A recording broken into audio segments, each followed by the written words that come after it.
It was a no-holds-barred conversation at the 14th edition of the Fela Debates, held on Monday, the 10th of October 2022 at Neka Hall, Ikeja, Lagos. The symposium series, titled The Fela Debates, was first held in 2009 as part of Felabration, an annual event in honor of the late Afrobeat singer Fela Anikulapo Kuti. The late Fela Kuti remains Nigeria's and at large Africa's most celebrated Afro music icon. In addition to his music ingenuity, Fela was known for his political activism, which, through his music, condemned the corrupt practices by the government of the day. The 2022 edition of the Fela Debates was themed Fear Not for Man, Election 2023, Action Time.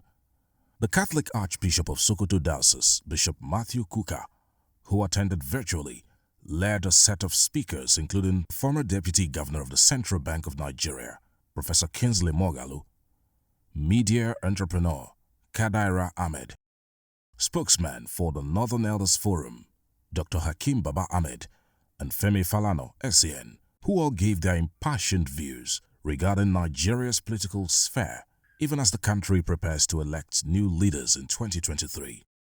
Moderated by Edmund Dobilo, Director of Research at Bill Ficom Media and Systems, the first speaker, Mrs. Kadaira Ahmed, in her remarks said, "The Nigerian government is not oblivious of the corrupt practices by some persons, but are only acting blind and feigning ignorance of the level of corruption going on in the country." Bandits are now lords. They are getting turbaned. They are receiving traditional title. All the research that has been done shows that they are working with people who are locals. They are informants. They tell them who to kidnap. They help them buy guns. They help them transport it. Nobody is thinking about regular people. Nobody's thinking about Nigeria, like he said. Everything that we do centers around how we personally can benefit. And truth be told, we're all guilty to a certain extent. We've accepted this system, and so what we try to do is to find a way to also benefit from it. She added that the present administration has failed its citizens, the Niger Delta region, and have criminalized their agitation against the pollution of their land and total neglect of their welfare. Not possible anymore because we've polluted their land. They can't farm. And yet, we say they shouldn't take up arms. And yet we say they shouldn't complain. And yet their oil money has been used to build all sorts across this country. How is that possible? But you see, it has nothing to do with the fact that they're Ijaw, because they are Ijaw people chopping this oil money. That's the point I'm trying to make. That the thieves that we have in public office cut across all of Nigeria, so that people sell their own people in order to enrich themselves. You cannot tell me that what is happening in Igoni land and is happening in Bayelsa and all those places is being done without certain people from those parts being part of that problem.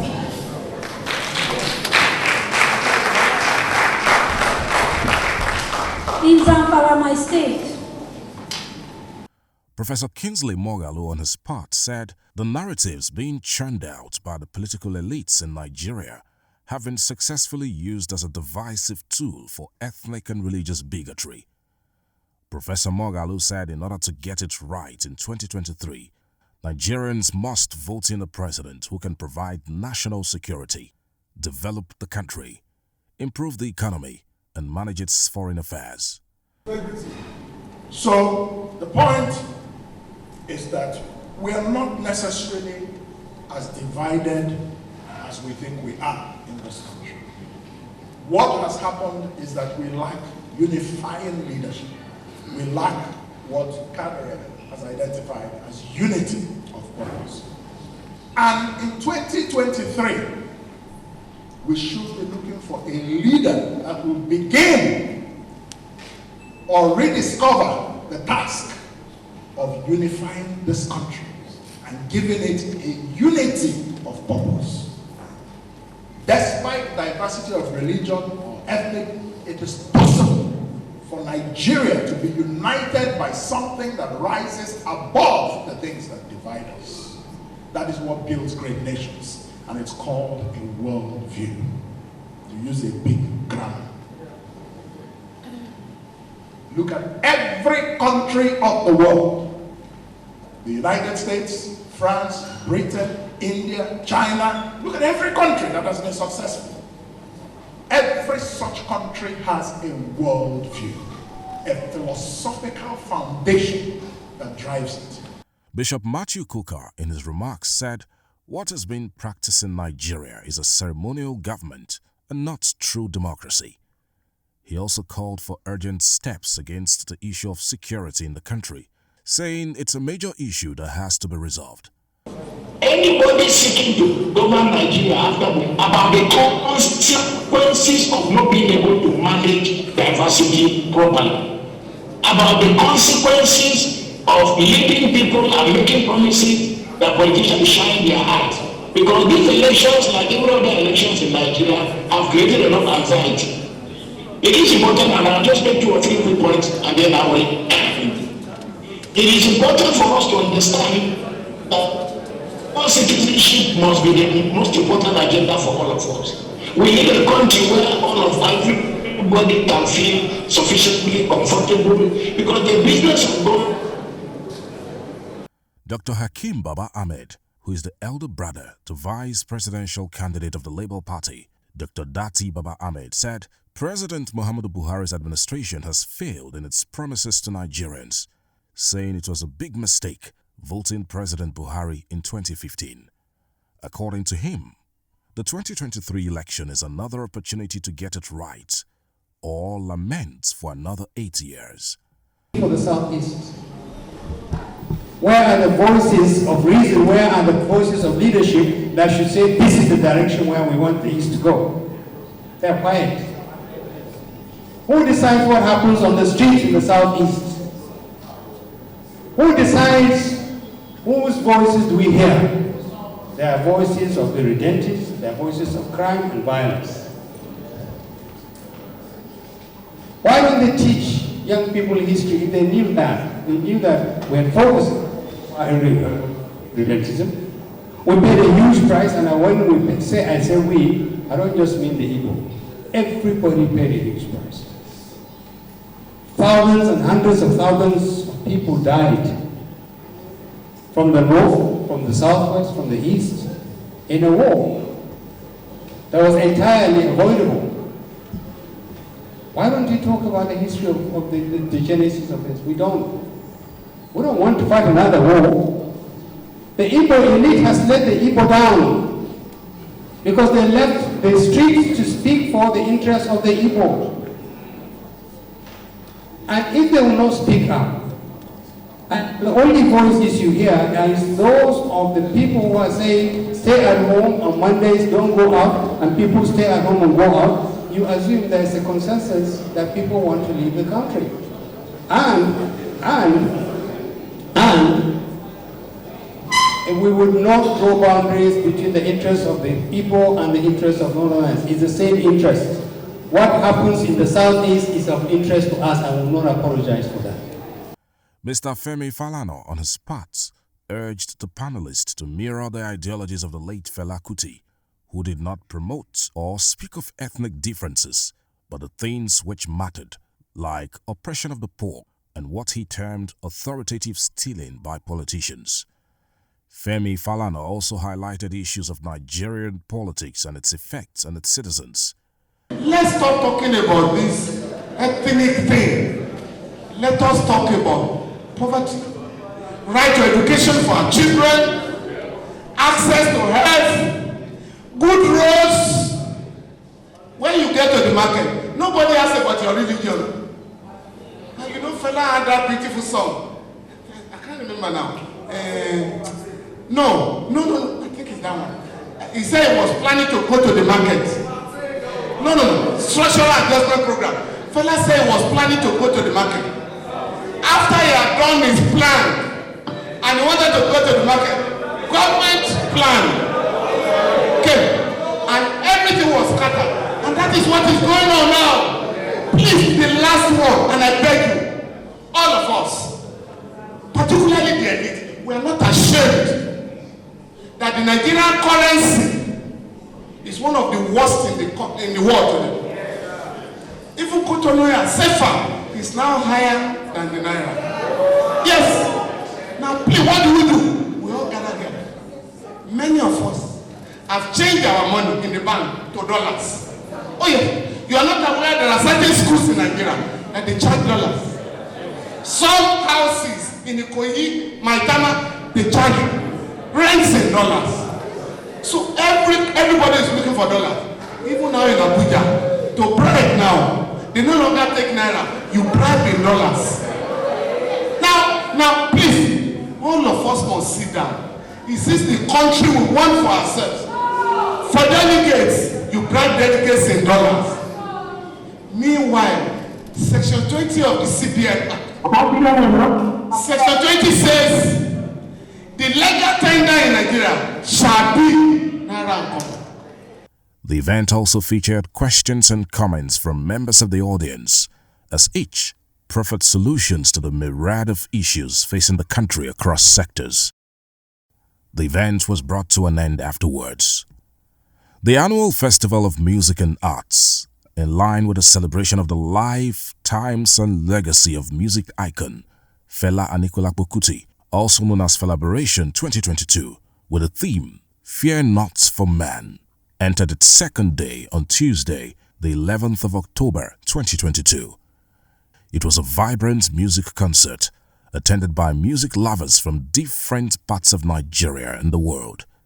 The Kalakuta Shrine in Ikeja, Lagos was filled to capacity with over 1,000 people of different age groups and backgrounds. The common factor was one love, and it was indeed showcased at the Kalakuta Shrine. Popular Nigerian comedian Omo Baba was the anchor of the day. Different music artists, both old and new, were on ground to give their very best performances in honor of the legendary music icon Fela Kuti. It was indeed a night of the very best of music, dancing and merry-making, as everyone, regardless of age, sex, class and ethnicity, celebrated the music icon Fela Anikulapo Kuti till very late in the night.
There was absolutely no breathing space at the African Shrine on Sunday, the 16th of October 2022, as fan lovers came out in their numbers to be part of the grand finale of Felabration 2022, tagged Fear Not for Man. As it has been from day one, talented comedian Omo Baba anchored the show, while Dr. DJ Step and DJ Rasky took care of music as usual. The African Shrine was filled beyond capacity with lovers of Afro music who partied hard and danced in excitement as some popular Nigerian music stars performed on stage. They all delivered breathtaking performances to the delight of guests.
In the course of the party, there was a brief Chelsea-London dry gin moment where raffles were drawn and prizes were given out. The vote of thanks was delivered by the organizers of the event, after which partying and socializing continued till dawn. From Biscon Communications, it's congratulations to the organizers of Felabration on the successful hosting of the 2022 edition of the event.